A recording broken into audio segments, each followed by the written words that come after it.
Shrimad Bhagavad Gita ki, Samveda Bhaktivinoda ki, all glories to some Lord. All glories to some Lord. All glories to some Lord. All glories to Shri Guru and Shri Gauranga. Om Namo Bhagavate Vasudevaya. Om Namo Bhagavate Vasudevaya. Om Namo Bhagavate Vasudevaya. Om Namo Bhagavate Vasudevaya. Om Namo Bhagavate Vasudevaya. Om Namo Bhagavate Vasudevaya.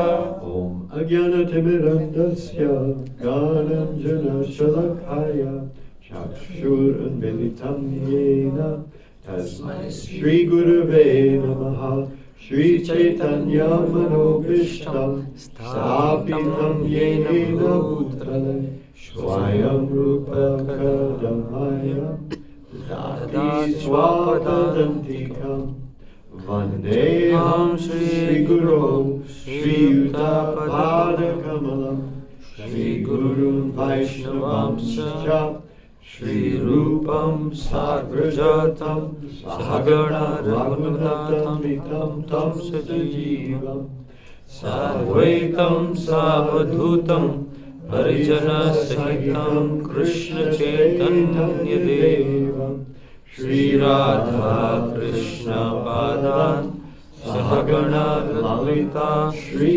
Vishakhanvitam Sacha He Krishna Karuna Sindhu Deenabandho Jagatpate Gopesha Gopika Kanta Radha Kanta Namostute Tapta Kanchana Gaurangi Radhe Vrindavaneshwari Vrishabhanusute Devi Pranamami Hari Priye Vanchakalpatarubhyascha Kripa Sindhubhya evacha Patitanam Pavanebhyo Vaishnavebhyo Namo Namah Shri Krishna Chaitanya Prabhu Nityananda Shri Advaita Gadadhara Srivasadi Gaura Bhakta Hare Krishna, Krishna Krishna, Hare Hare, Hare Rama, Rama Rama, Hare Hare, Hare Krishna, Krishna Krishna, Hare Hare, Hare Rama, Rama Rama, Hare Hare. Hare Krishna. Hare Krishna. Oh. This is now a good wash rag.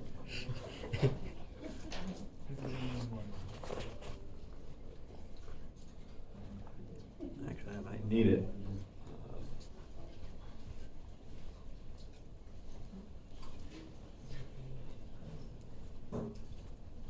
So today, you can just place it there. Don't put it there, I'll knock it over. Today, we are honoring Balaram Jayanti, Balaram's appearance day. And Balaram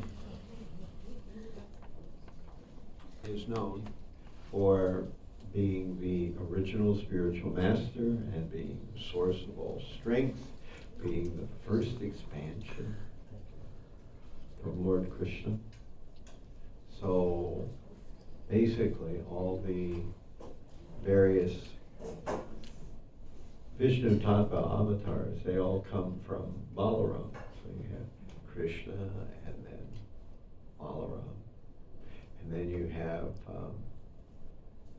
Ananta Sesh, or Ananta rather, then you have Narayan, and you have, further expansions, another Narayan. Finally we get to the Mahavishnu expansions. We have Mahavishnu, then Garbha Vishnu, then Kshirodakshaya Vishnu. So all these various incarnations, they all come from Balaram. And Balaram is in Krishna Lila seen as being Krishna's older brother, sometimes known as Dauji, meaning older brother. So the older brother has an advantage over the younger brother. The younger brother cannot make some demand of the older brother, but the older brother can make some demand of the younger brother. And of course this was by Balaram's own desire, because when Krishna's brother came during the time of Lord Ramachandra's episode. Then Ramachandra was the older brother, and Lakshman was the younger brother.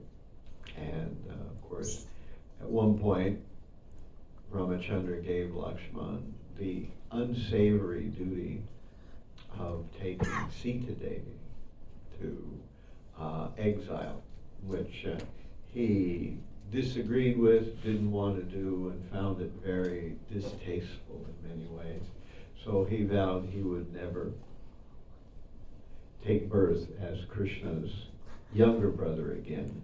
So therefore, he would never be obliged to follow what his older brother would say, because now, of course, Balaram is Krishna's older brother. And of course, we know that Krishna is Sham, or darkish in complexion, like a very ready to rain cloud. And Balaram is generally whitish in complexion. So Balaram is white, and Krishna is dark blue. And they appeared almost at the same time. So we know that Balaram preceded then Krishna. And Balaram was in the womb of Devaki, but while he was in the womb of Devaki, it was arranged that he would be switched from Devaki's womb to the womb of Rohini. And then Krishna would take birth in Devaki's womb. And of course, this came to pass, and eventually Krishna would be born, which we'll be celebrating in 1 week on Janmashtami Day, and Krishna would be born in the dungeon of Kamsa's castle. And being born, he would be transferred immediately by Vasudeva to Nandagram, where he would be switched for the daughter of Yashoda and Nanda. So Krishna would go there, the daughter would come to Vasudeva and Devaki, and we would see that Vasudeva and Devaki would not have the privilege of watching their two children grow up. That in fact it would be Nanda and Yashoda who would get that mercy, and instead watch the two children grow up. So Balaram is sometimes known as the Sat incarnation, or Sandini potency of Krishna. So there's the Samvit, Sandini, and Hladini potency.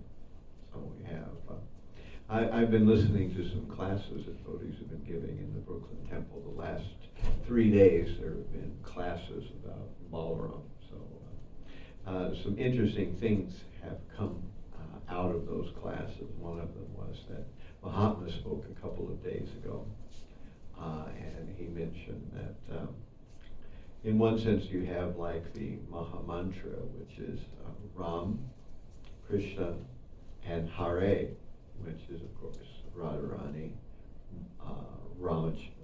Balaram, and Krishna. So in a similar way you have Sat, the Chit, and the Ananda potency, right? Sat, Chit, and Ananda potency, or that sometimes it's also called the Samvit, Sandini, and Hladini potency. I think it's basically the same thing. And so Radharani is the Ananda or Hladini potency, and Balaram is the Sat potency, and Krishna is the Chit potency. So in the chanting we are getting all three, and by trying to chant nicely, we are being purified. And of course, to be purified, we need strength.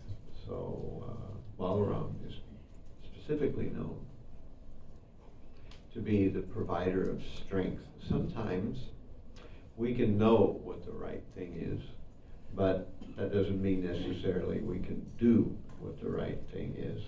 So we need the strength to carry it out. Knowing is a good start. If you don't know what the right thing is to do, then certainly you won't do it. But if you at least know what it is, you can attempt to do it. Then you need strength to carry it out, which is what Balaram provides. So if a person makes the effort to pray to Balaram for strength, then Balaram will certainly help. He's known particularly for killing 2 demons. I mean, he did a lot of damage in different circumstances.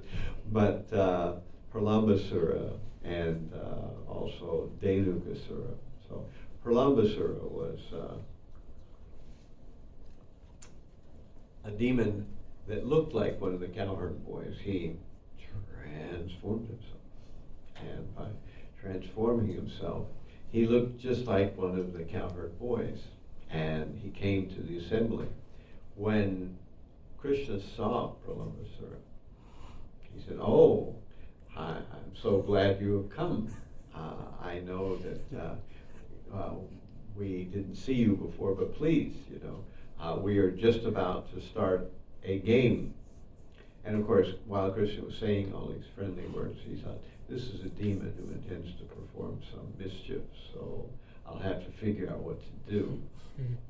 So of course, it mentions that Krishna and Balaram played blind man's buff and all these other, they imitated various animals, forest animals, domestic animals.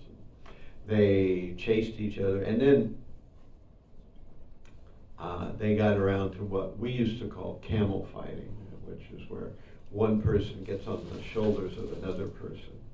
And then, these kind of walking totem poles try to push each other over, So you got one person on top of another person, and one person's providing the legs and the other's providing the arms, and whoever gets pushed over loses, and the person who doesn't get pushed over, they win.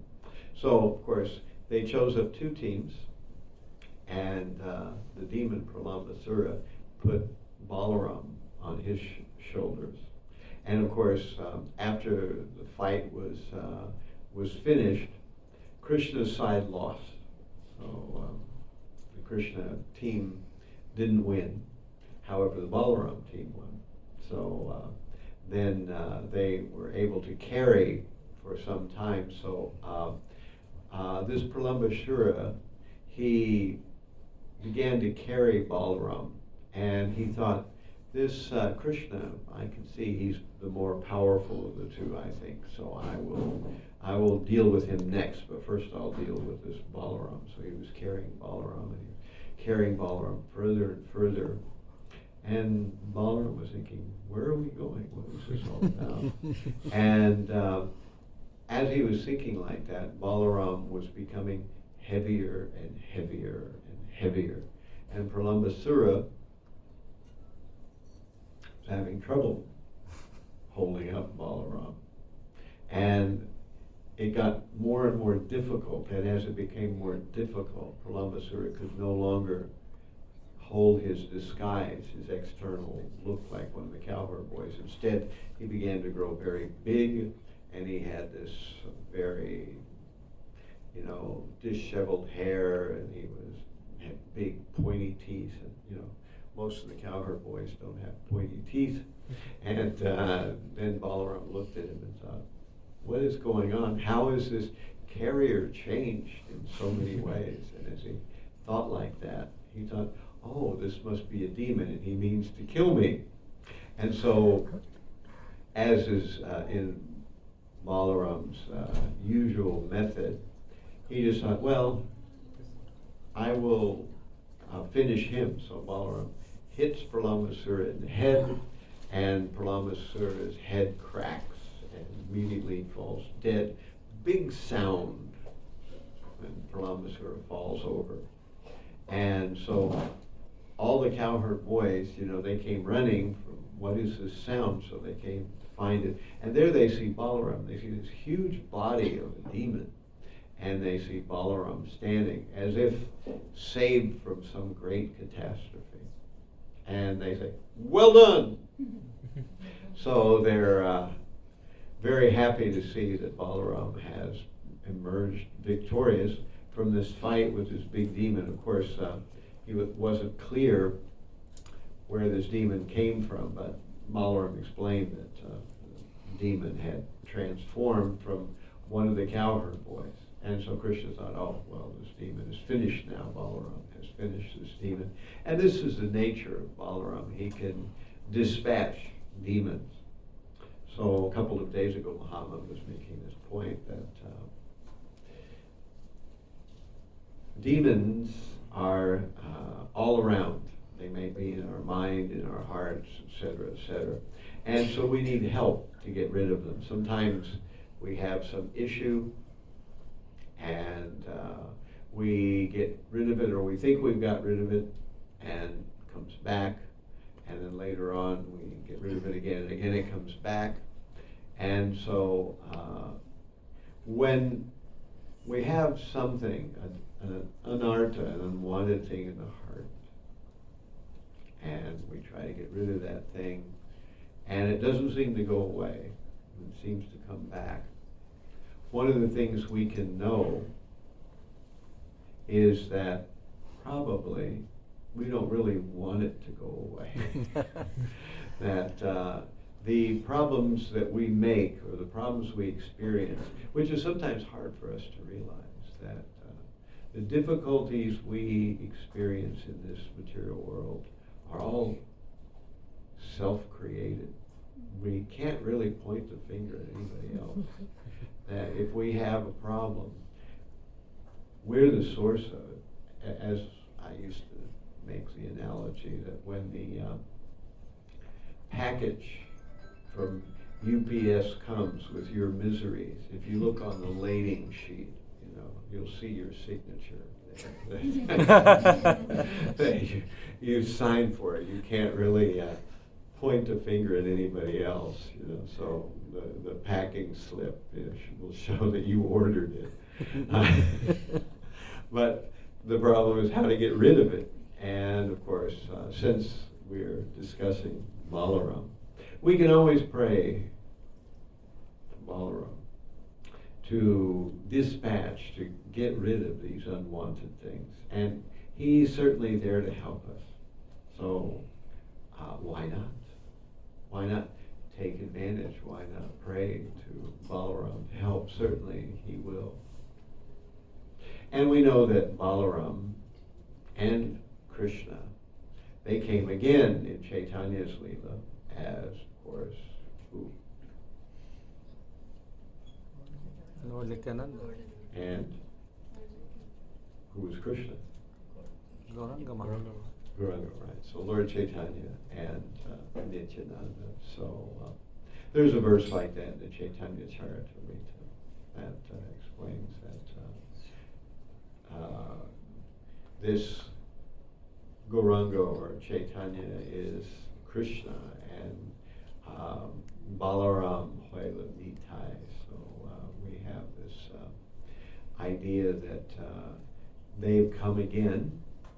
Of course, just like they weren't exactly brothers in Balaram and Krishna Leela, that they were in Gauranga Leela or in Chaitanya Leela, they were also not exactly brothers.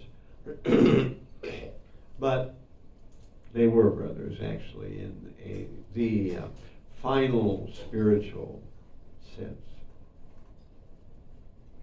So if someone hopes to get the mercy of Lord Chaitanya, someone hopes to get the mercy of Lord Chaitanya, then one must certainly first get the mercy of Nityananda.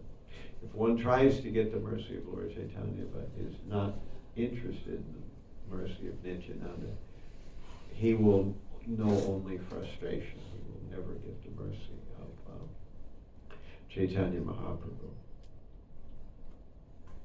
Because the Supreme Lord is ready to help, but someone has to be sincere.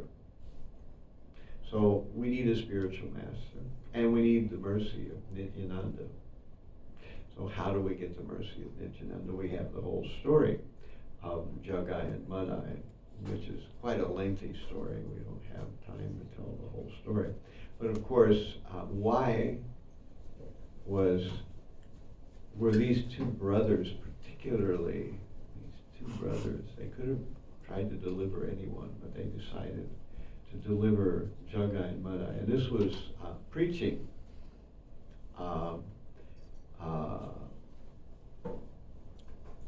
What's the right way to put it? They were a preaching team. So Haridas Thakur and Nityananda.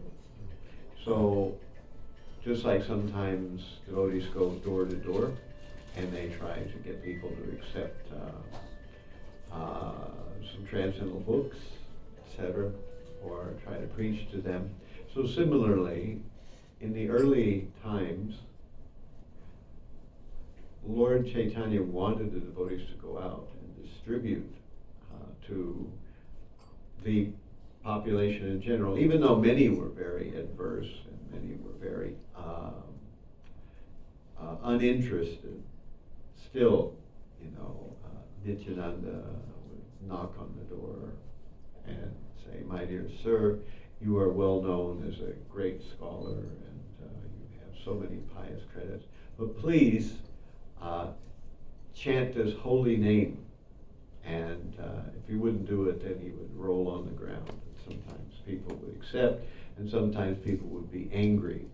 And they accused Nityananda and Haridas Thakur of simply bothering them or wanting to get something from them so they would have something to fill their bellies, or possibly seeing what they had in their home for later for some kind of theft.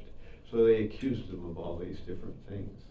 And of course, there were other parties going out, so Nityananda and Haridas Thakur were one such pair.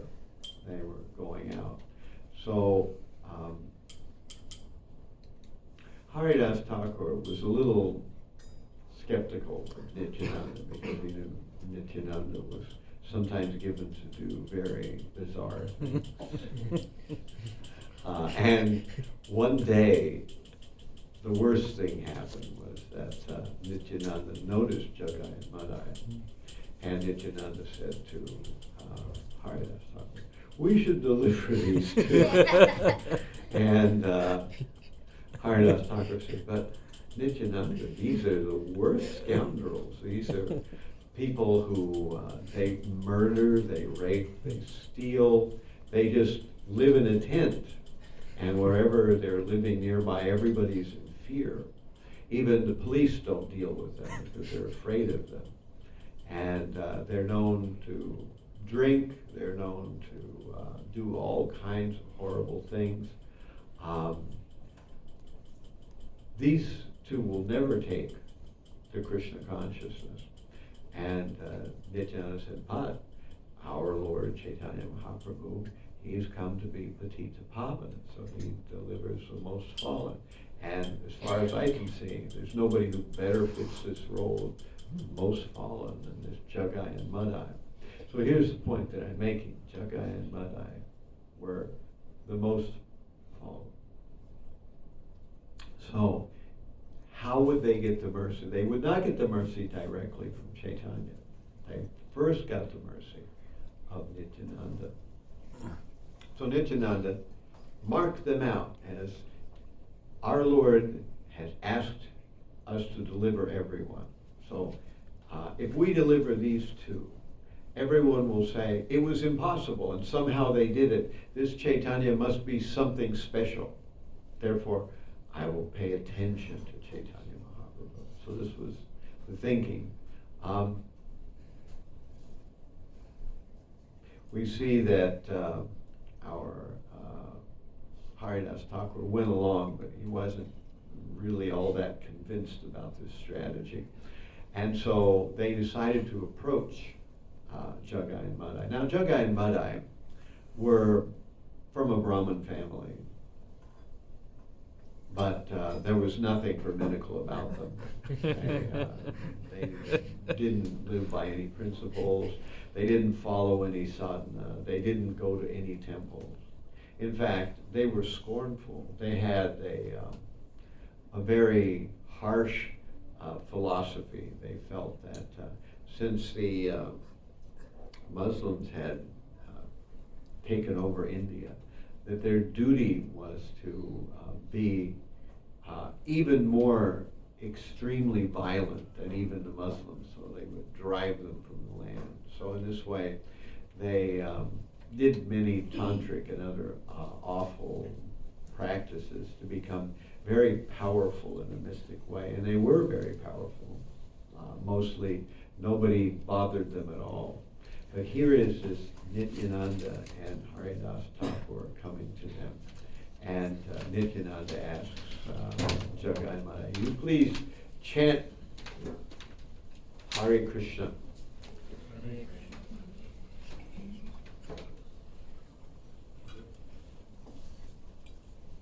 And of course, they thought, who is this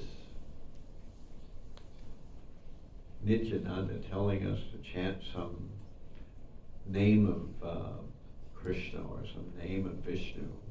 We're not interested in this. Just go away. And but Nityananda was very insistent. Please chant, please chant. And finally they were saying, you didn't hear us, we wanted you to go away. We are very bothered by you. We are in the middle of our activities, and we now feel the necessity to teach you a lesson. So they began to chase Nityananda and Haridas Thakur, and it mentions in Chaitanya Charitamrita that Nityananda was a good runner, but Haridas Thakur was not. So Haridas Thakur thought, now because I have unfortunately been given this crazy Sankirtan partner, my life will certainly be finished. But luckily, Jagai and Madai were pretty intoxicated, and they had been up all night, so they weren't in good shape either, and finally they just became exhausted and stopped pursuing them. And in this way, Haridas Thakur was saved from the wrath of Jagai and Madai. But Nityananda said, we must try again. And Haridas Thakur said, I thought this, we already recognized that this wasn't working. But he thought, if we try again, and even if they become angry again, we should stay. Because if they try to attack us, surely Chaitanya Mahaprabhu will protect us, and he will give them the mercy. So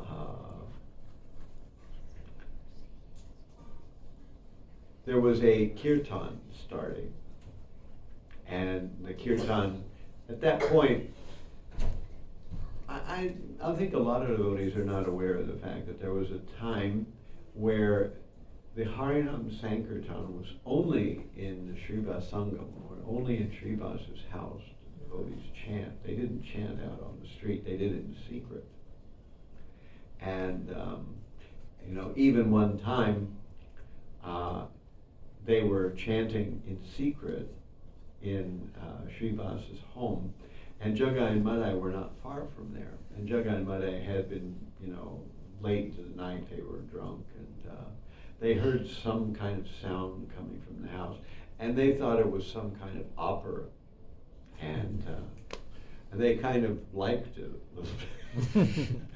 So in the morning, when Chaitanya Mahaprabhu woke up, and not woke up, but when they went out to wash their body and do morning ablutions and all that kind of stuff, they walked, and Jagai or Madai, I forget which one, actually inquired, what kind of songs were you singing last night? But Lord Chaitanya didn't even look at them. He completely ignored them. And when Nityananda saw this, he thought, the Lord completely ignored them. How will they ever be saved? So this led to him wanting to engage them. And now there was a kirtan happening, but now it was no longer in secret. Now it was out in the open, in the streets. And Nityananda thought, now Chaitanya is walking down the street. I will approach Jagai and Madai, and they will see Chaitanya, and they will be purified by Lord Chaitanya. They will become devotees. So he went, and again he approached Jagai and Madai. Please chant. Don't you hear the devotees chanting in the street? And they thought, you two again. This time we're not going to be so lenient. And so I forget which one of them threw the pot. Madai threw the pot, and it struck Nityananda on the head, and it drew blood. Nityananda sank back. And then after that happened, he thought, oh, now surely Mahaprabhu will come and he will deliver both the unsavory pair here. And the devotees up the line, up to where the kirtan was, mentioned to Mahaprabhu, they are killing Nityananda. Mahaprabhu thought, what? And he immediately came with the devotees, and he saw that there was Jagai and Madai, there was Nityananda with blood coming from his head, and he immediately prepared to kill Jagai and Madai. So instead of saving them, he put his finger up, and the Sudarshan Chakra became invoked. And in just minutes, or actually not minutes, but moments, Jagai and Madai would have been finished. But Nityananda was surprised. Mahaprabhu is here. Here is Jagai and Madai. He wants to deliver the most fallen, but he's not delivering them, he's killing them. So Nityananda immediately said, my dear Chaitanya, you did not come to the earth to kill the demons. You did that already as Krishna. Now you're coming as Chaitanya Mahaprabhu. You were meant to deliver them, not kill them. And Lord Chaitanya did not budge. He was ready to discharge the Sudarshan Chakra, which would finish both Jagai and Madai. So Nityananda was thinking, what should I do now? I had made this whole arrangement. I thought, sure, that when the brothers acted violently, the Supreme Chaitanya would come, and he would see them, and through his mercy, he would deliver them. But instead, he intends to kill them. So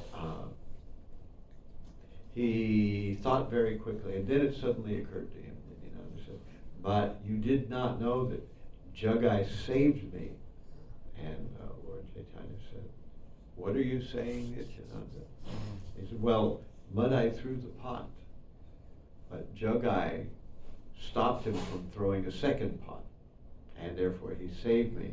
So at this moment, Lord Chaitanya's mood completely changed, and he embraced Jagai, and Jagai immediately began to chant the holy name in great ecstasy. He was purified by Lord Chaitanya Mahaprabhu, and everybody was astounded. They knew what the character of these two were. They knew that there was nothing good you could say about either Jagai and Madai. But here Nityananda has embraced Jagai, and Jagai is chanting the holy name in ecstasy. So what is happening? What kind of magic is occurring right now? Of course, Madai saw this, and he thought, "My dear Mahaprabhu, please, you must also deliver me like you did my brother." And Lord Chaitanya, in a very stern face, your case is different. You actually attacked Nityananda. Therefore, you are an offender, and I cannot help you. And Madai said, well, if you can't help me, who can? How can I be delivered? And Lord Chaitanya told Madai that, my dear Madai, you can be delivered only if Nityananda forgives you. And then he turned to Nityananda and said, don't easily forgive him. Because then he will take the whole thing as being very cheap. But you can only be delivered if you get the mercy and the forgiveness for the great violent and offensive thing that you have done. So when Nityananda heard this, he said, I immediately forgave. So he was forgiven, and therefore Chaitanya Mahaprabhu was obliged also to deliver Madai as well. So both were delivered. So we can see that if these two worst of the worst, of course in Kali Yuga there are many Jagais and Madais. We don't have to look far. And we were Jagais and Madais as well. So the Supreme is ready to deliver us, and Balaram has the strength as Nityananda or Balaram to deliver us beyond our repeated problems, our difficulties that we face in devotional service. So we should call on the help of Nityananda or Balaram. Today is Balaram Jayanti. So in this way we can try to get the mercy. I read a story that I had never read before of how Balaram got his wife, Revati, that evidently before Dwarka Island was called Dwarka Island before Krishna and Balaram had gone there. It was known by another name, Kashi something or other, I've forgotten what Kusha. Kusha what? Kushastali, right, Kushastali, that was what I was trying to spit out there, but I couldn't. Kushastali. And it was ruled over by a king, and the king was named Revata.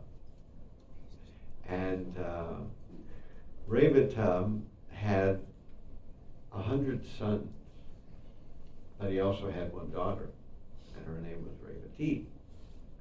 And so when Revati got older,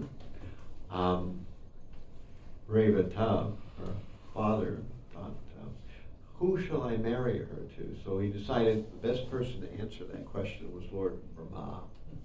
So they journeyed to Brahmaloka, very pious king, they go to Brahmaloka. And when they got to Brahmaloka, they saw all the demigods and various Vedas and all kinds of pious beings and so on and so forth. They were all worshiping Brahma, and he was amazed to see this. And when the worship ceremony was ended, then King Revata asked Brahma, my dear Brahma, who is a fitting husband for my daughter Revati? So Brahma thought about it for a short time, and then he decided the only person that she should marry is Balaram. So when they came back, then eventually the arrangement was made, and Revati was married to Balaram. And of course later on, Krishna took over Dwarka Island and made it his capital, etc., etc. That's a whole other story. So we know that, what is it? Raman Reti, where Krishna and Balaram carry out all their pastimes. So as little children, they played in Raman Reti, and there they would do things like pull the tails of the cows and let the calves loose so they would drink all the milk of the mother cow, so there wouldn't be anything for the milkman to be able to get from the cow. And they would do all kinds of mischief. Sometimes when Krishna would try to steal the yogurt, he couldn't reach it, so Balaram would use his own shoulders, and Krishna would climb on the shoulders of Balaram and then take the yogurt. So in this way, they grew up. And of course, they had all these pastimes. And eventually, Krishna had various pastimes with gopis. And then it would come that Kamsa would create this situation where he wanted to finally kill this predicted killer of him. It was predicted when Vasudeva and Devaki were married that the 8th child would be the killer of Kamsa. So Kamsa always meditated upon that. And evidently Kamsa was a partial expansion of Kali, the age of Kali. So this was one of the reasons why Kamsa was so nasty. And Kamsa felt that I need to eliminate this 8th child. And so he didn't know who this child was or where this child was, but he sent many demons. And various demons finally figured out that it was Krishna, and when they approached Krishna to kill Krishna on behalf of Kamsa, they were instead killed themselves. But finally, Narada Muni, who spilled the beans, explained to Kamsa that Krishna was living and that he was in Vrindavan. And so Kamsa made a plan to send Akrura. Akrura goes and he decides to explain to Krishna and Balaram that there is a great Dana Yajna going on in Mathura, and there your presence is requested. So Akrura was happy to deliver this message because he knew that Kamsa couldn't harm Krishna and Balaram. And he wanted very much to see them, and he never got a chance to see them living in Mathura, so this was his chance. And of course, the gopis were totally heartbroken. They cried all night, tried to stop the two brothers from leaving, but they were unable to do that. And then, as they were leaving, they went to the Yamuna, and there Krishna and Balaram took bath.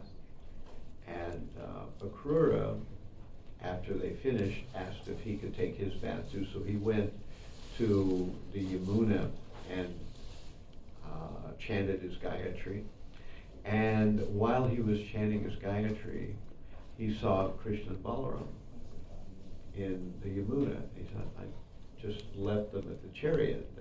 They had finished, and now I was going to take that. So he went back to the chariot, and on the chariot he saw Krishna and Balaram again. But they were just in the water. Did I just imagine I saw them in the water? And so he went back to Jamuna, and when he got back to Jamuna, Krishna and Balaram transformed into Ananta Sesh and Mahavishnu, and all the demigods were worshiping, and now Akrura is completely baffled as to what's going on. He watches it, and then he, for a whole chapter, he offers all kinds of profuse prayers to Krishna and Balaram in the form of Ananta Sesh and Mahavishnu. Then he comes back to the chariot, and you could see that he was very dazzled by this whole thing. And Krishna, in a joking way, says to Akrura, "My dear Akrura, did you see something wonderful somewhere?" And Akrura simply answers, "My lord, wherever you are, there is everything wonderful." And then, of course, he took them to Mathura. When they got to Mathura, immediately they felt, well, we're here in Mathura. We need some good clothes. So they saw a washerman with some fine clothes and fine cloth. And they said, my dear washerman, we are here from Vrindavan and we are honored guests. We need some clothes. Please deliver. You look like you have some very excellent cloth there. And the washerman said, my dear young boys, you are very impudent. This cloth belongs to the king, and you're asking for it is totally improper. So please don't ask again, otherwise some of the soldiers of the king might hear you, and then you will be in very big difficulty if you make such a request again. So Krishna slapped the washerman and his head came off. And then the other servants of the washerman all ran away, and then they, oh, well, all the clothes are right here. So a couple of tailors came forward and said, oh, we can kind of make it so that it fits you, and this and that and the other, and there were some other cloths. And so pretty soon Krishna and Balaram were really nicely decorated in amazing clothes, and then they were approached by a flower garland maker, and they got garlands, and then they were approached by Kubja, who was, had some sandalwood pulp, and so Krishna said, my dear beautiful lady. She was actually at that time a hunchback. She was had a bent over back. So she very eagerly applied sandalwood pulp to the head of both Krishna and Balaram, and then Krishna stepped on her feet and put his thumbs on her cheeks and pushed her up, and her back was straight, and she became a very attractive lady. So this was the pastime. And then later she asked if Krishna would come and visit her, and Krishna agreed, but after he finished with his business, because he was on the way to where this yajna was taking place, and there was a man with an elephant, and Ubaliyapita elephant was charged against Krishna and Balaram, but Krishna killed the elephant, and then they tore out the tusks, and Krishna had one tusk, and Balaram had the other tusk, and they were really tearing up the town. And when they arrived at the Dhanara Yajna, the custodians of the bow, which was the bow, actually Kamsa had worshipped this bow for the death of Krishna and Balaram. That's why he had made this Dhanara Yajna. And so when Krishna and Balaram came, the custodians of the bow said, oh, this bow is very sacred, you can't go near this. And Krishna immediately ignored what they said, walked right up to the bow and bent it and snapped it in two. And this news came to Kamsa, and Kamsa had his soldiers attack Krishna and Balaram, but Krishna and Balaram killed most of them right away. And so the next day was this big festival, and they were supposed to fight two wrestlers, Mushtika and Chanura. Krishna fought Chanura, and Balaram fought Mushtika, and very quickly both, when the crowd first saw these two huge wrestlers and these two young boys, they thought this is not an equal, even match, but it turns out that in very short order, both Krishna and Balaram dispatched Chanura and Mushtika. And then another wrestler came out, Shala, and then Toshala, and Krishna kicked Toshala in the head and cracked his head open. And, so none of these wrestlers lasted very long, and eventually the few that were left, they all ran away. So at this point, Kamsa was beside himself, and he ordered that they be arrested and killed immediately. And as he was saying this, Krishna jumped up on the throne where Kamsa was and grabbed Kamsa by the hair and dragged him into the where the arena had been, where they had been fighting with the other wrestlers. And Krishna began to strike Kamsa again and again with his fists, and Kamsa lost his life. But Kamsa had 8 brothers. Now, since it's considered unscriptural to kill your family members, Balaram said, I will deal with the rest of them, because on Krishna's side, he was related to Kamsa, but Balaram on Mohini's side was not related to Kamsa. So therefore, Balaram finished off the 8 brothers of Kamsa, and this way, everything was clear for Ugrasena to eventually retake the throne, and Kamsa's takeover of the government was finished at that point. So there's these stories, in all these stories we find that Balaram acts very powerfully, and his anger is very difficult to tolerate. Of course, there was a story where Samba, who was the son, and he was from the Yadu dynasty, and he decided that he wanted to marry Lakshmana, who was the daughter of Duryodhana. Lakshmana was not particularly infatuated with Samba, but Samba didn't care. He was just going to capture her and take her as his wife. So he rode in to Hastinapur and took away Lakshmana. And of course, the other Kurus, they learned this, and they became angry. And they thought, well, all this time we've been tolerating these Yadus. Who do they think they are? Now this Samba has taken Lakshmana. We need to teach him a lesson. So many important Kuru warriors, they went after Samba, and they cornered Samba, and they said, stop. Karna said to Samba, stop. Why are you running away?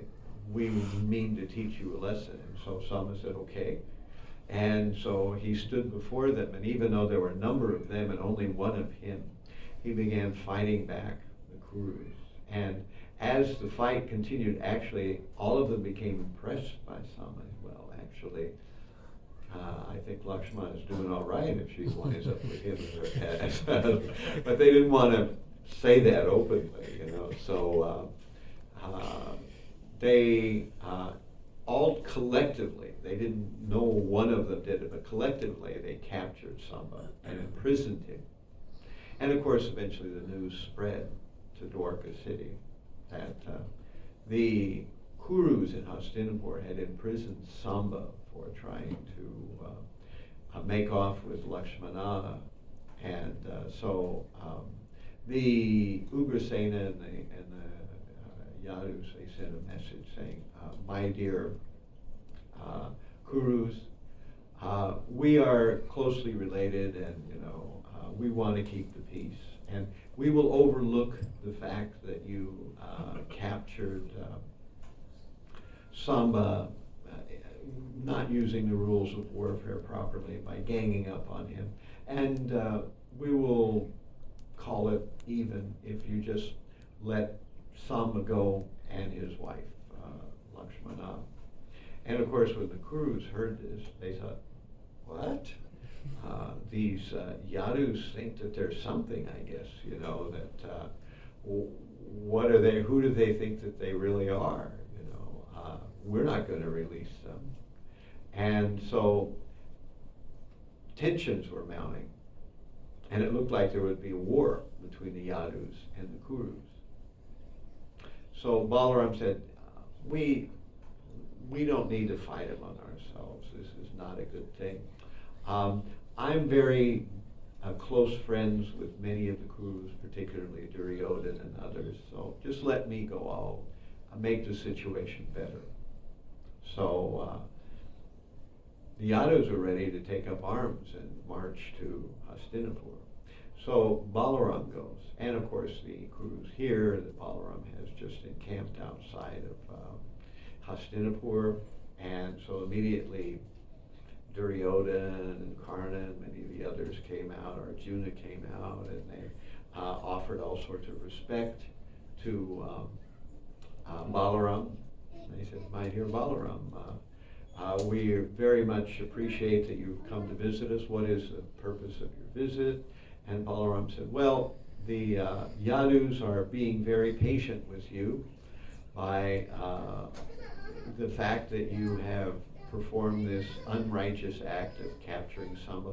But if you release Samba right away, I'm sure that everything will be nicely dealt with and there won't be any animosity."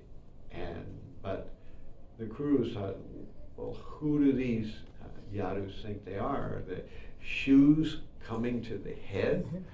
How are they using these royal symbols on their chariots and other buildings and everything? These royal symbols are given by us. We are the rulers here. And so they said all these very derogatory things about the Yadus in the presence of Balaram. And Balaram didn't say a word, but from his expression, we could understand that he was very angry. And so when the Kurus were left to go back into Hastinapur, Balaram said, "So who do these Kurus really think they are? This is the Supreme Lord Krishna, and they think they're more powerful than him. He doesn't deserve the chamara and these symbols of royalty. And they are the crown and we are the shoes." So I think I need to teach them a lesson right away. So what Balaram did was he took his plow and he dug it into the ground, and he was moving Hastinapur into the river, into the Jamuna River or the Ganges River, and they were, to them, they sort of immediately felt like there was a earthquake taking place. Buildings were shaking, people were afraid, they didn't know what was happening, it was great devastation. And the Kurus understood that they had offended Balaram. So they all came out quickly from Hastinapur and went to Balaram and said, "My dear Balaram, we are very sorry that we did not quite understand your stature and your prowess. So please forgive us." And by the way, here is Lakshmana and Samba. So then they all came together and a great pompous marriage was done. Duryodhana actually paid a lot of money to have a nice, very wonderful marriage done for his daughter and Samba. And they were all actually impressed by Samba, so that the whole situation was smoothed over. But of course, it was Balaram's intensity that brought them to their senses. So there's a lot of these stories, and I don't know, I'm probably over time. I don't know how far I've gotten, but I'll just ask and see if anybody has any questions or comments, and we'll see here. Yeah, how am I doing on time? I'm way over, right? What time was I supposed to speak to? One question. I have a comment and a question. Prabhupada writes, I think in the Bhagavatam, that Krishna gives the sword of knowledge and Balaram gives the strength to wield that sword. Yeah. And then Prabhupada once said actually that if you have a problem you don't know how to deal with, you should pray the Balaram. Here's my question. Oh, so, that's a good one. Balaram is understood to be the Supreme Personality of servant to Godhead. He's the perfect example of a servant. But a servant is supposed to do that which is favorable. So how do we understand things like Balaram's affection for Duryodhana, or Balaram getting mad when Arjuna was taking Subhadra away? Both things were, would seem to be not favorable to Krishna. Mm. Well, there's always some spice in every type of prasadam. So there's Balaram. He, in general, he's a perfect servant of Krishna. In fact, the fact that he is the expansion of all the other Vishnu avatars, all the other Vishnu Tattva, shows that they also are a servant of Krishna. Krishna is one in a very special category. But of course, sometimes there is a what appears to be a clash of interest. But in the long run, Balaram was pacified. Of course, when there are a number of those kind of episodes where Krishna did the punk haircut for Rukmi. Balaram was angered by that, but he got over it. Then, there was the when Bhima killed Duryodhana, or not killed him, but broke his thighs, which was an illegal move. Balaram thought that was completely uncalled for and was very angry. But again, he was assuaged somehow or another by Krishna. And of course, when Arjuna, what was the queen that he was going by? It was Subhadra, right? Right, when he kidnapped Subhadra, because Balaram had thought to marry her to, who was it? It was One of Duryodhana's sons, I think. Duryodhana. He wants Subhadra to marry to Duryodhana. to Duryodhana. Oh, Oh, really? Okay. Yes. And of course, this was not what Arjuna wanted. It was not what Subhadra wanted. So anyway, we see that he was angry for some time, but eventually he got over it. So Balaram is the source of strength, as you're saying. What did you say about this sword of knowledge? Krishna creates the sword of knowledge, and Balaram gives the strength to wield it. Okay, Krishna is the sword of knowledge, and Balaram is the strength to carry out. I think that's the way Mahatma put it too a couple of days ago, and he had that same bit of information. So there's so many things you could say about Balaram, but I think one of the important takeaways is to not neglect Balaram in our thinking and in our prayers, that we have problems oftentimes we know the right thing, it's doing the right thing. So Balaram can help in this regard. Any other questions or comments? Yes. Hare Krishna Maharaj. Can you please explain in the Mahamantra, we have Rama, and is that Lord Rama, or is it Balarama? Well, Prabhupada says in other places, we can think of it as Ramachandra too, and we can think of it as Parasaram as well. So there are three Ramas. But generally, we think of the Mahamantra in terms of Balaram, that Krishna is, of course, Krishna. Hare is a indication of Hara, which is another name for Radharani. And Rama is mostly, we generally think of it as indicating Balaram, but could indicate the others as well. So we usually translate the holy name as meaning, "Oh my dear Lord, energy of the Supreme Lord, please engage me in your service." That's one way we think of it. But I heard another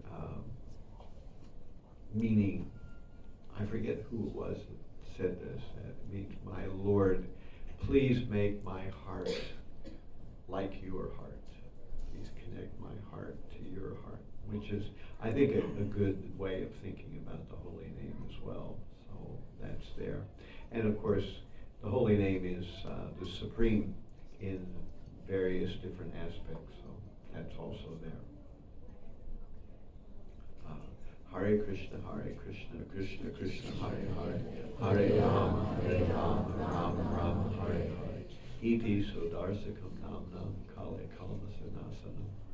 Nata Parataya Sarva Vedeshu Drishyate, which is from Kali Santra Upanishad. These 16 words, 32 syllables. There's no better way to overcome the pernicious effects of the age of Kali Yuga than chanting this particular mantra. So after seeing all the Vedas, Sarva Vedeshu Drishyate, there's no better way for overcoming than this process of chanting the holy name. Yes, we Maharaj, is there any difference praying to Balaram versus Nityananda Mahaprabhu? I didn't hear. Maharaj, is there any difference praying to Balaram or Balaram versus Nityananda Mahaprabhu?